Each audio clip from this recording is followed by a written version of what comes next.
guys, today I've been asked to be a part of the Frugal Family Food Collaboration again. Amanda at the Fundamental Home and Tangi, the caver's wife, asked me to participate in the Harvest to Table in the month of September.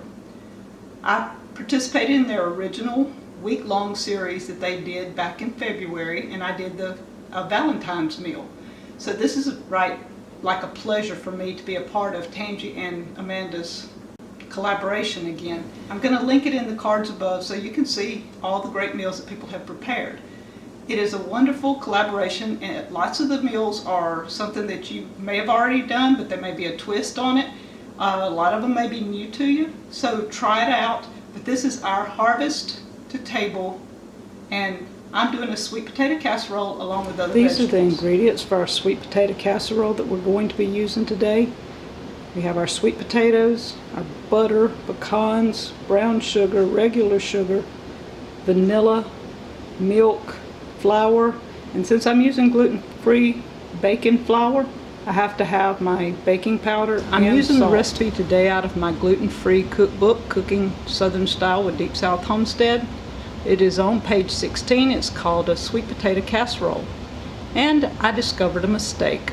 So for everyone that has this book, please add on page 16 to the sweet potato casserole 1 cup of sugar.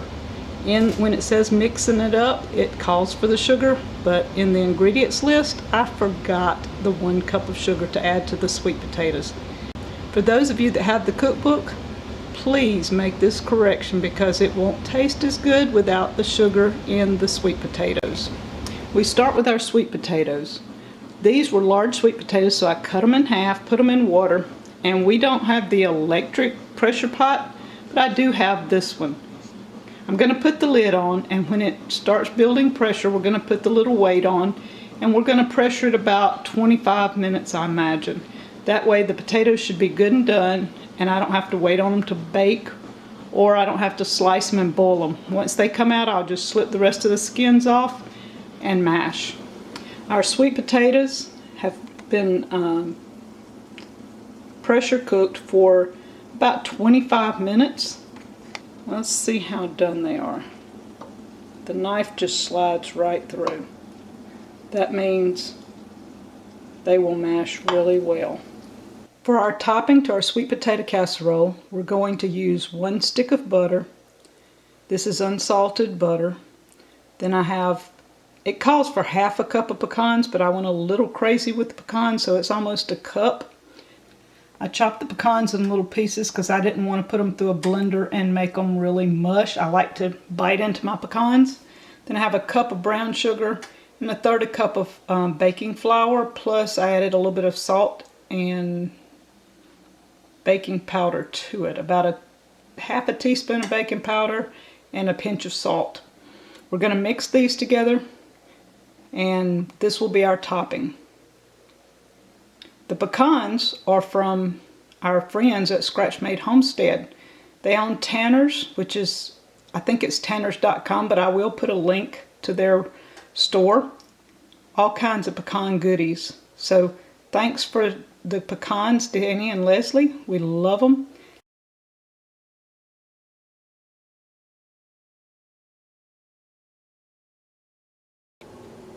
Okay, our sweet potatoes I've drained. I'm going to show you when you use the pressure pot, the peeling just comes off. If you can see, you just rub it and the peeling just comes right off. Alright, we're here with our potatoes. I've got them mashed. I'm adding half a stick butter. I'm going to add 1/3 cup of milk, 1 cup of sugar, and 1 teaspoon of vanilla.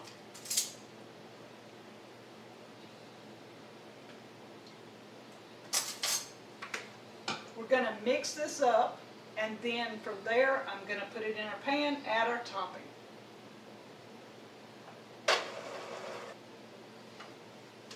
We've got our potato mixture all mixed up.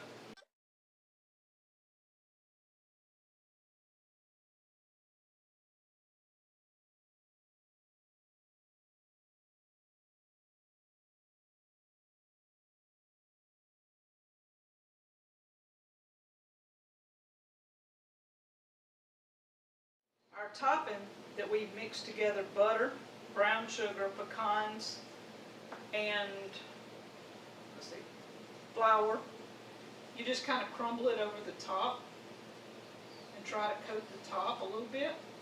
It doesn't have to be covered 100% if you don't have enough, but you can double the recipe if you need to or whatever to make more if you don't have enough topping.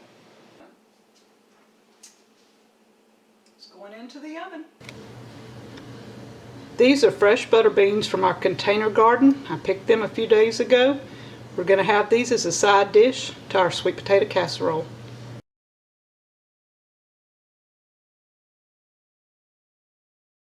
So we have our potatoes sliced real thin. These are out of our garden.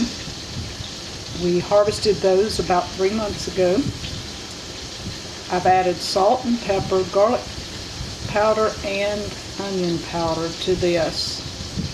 This is going to be our hamburger casserole. To our hamburger casserole, we need to make a cream of soup because I don't do bulk cream of chicken or mushroom or whatever. We have melted butter. I'm going to add 3 tablespoons of gluten-free baking flour. I'm going to add some milk, and as an added bonus, we're going to add our cheese, our sharp cheddar cheese to this, and make our own cream of.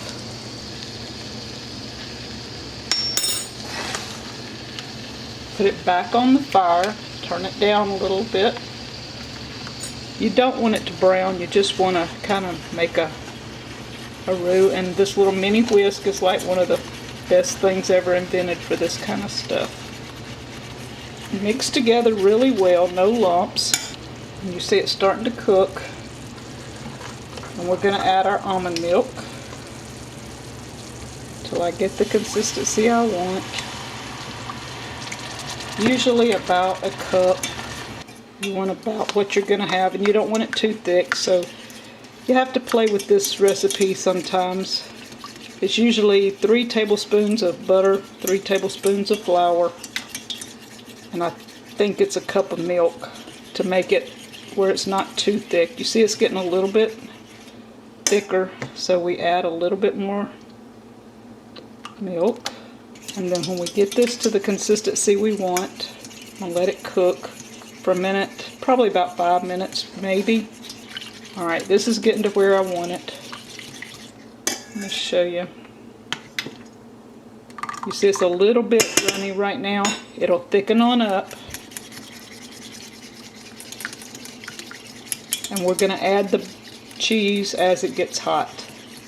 I've got it over a medium heat so it won't scorch. And you just take and do this little mini whisk across the bottom pretty regular to keep it from burning.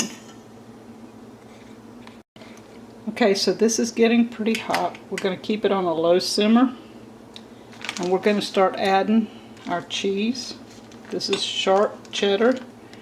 We don't have our own cows or anything to make cheese, so I have to buy cheese, but if you have your own, add it in.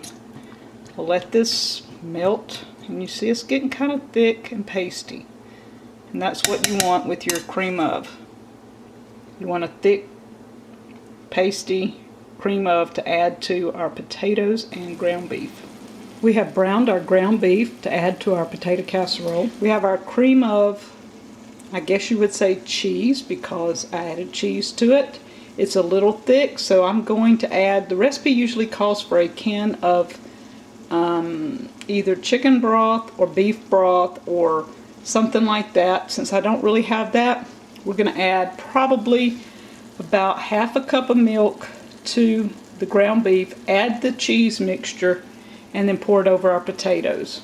I've layered the potatoes and poured the meat and soup mixture over the top. We're going to add tin foil, stick it in the oven at 350 and bake it for about 45 minutes to make sure our potatoes are done.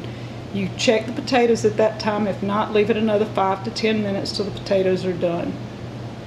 I use ground beef in this recipe, but you could use anything you want to. It'd be awesome with some pork sausage.